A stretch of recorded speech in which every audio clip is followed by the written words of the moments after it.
Okay friends, it's time to get started on replacing our door lock knob. Overall, this is going to be very easy. There's going to be a rod that's inside the door that screws right into this area. So with that said, go ahead and grab onto the knob you're planning on replacing. Turn it counterclockwise until it completely unscrews.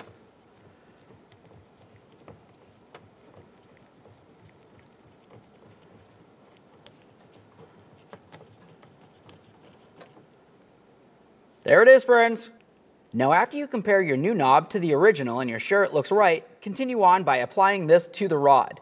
We're just going to put it on there by hand and then continue turning it clockwise until it feels as though it bottoms out.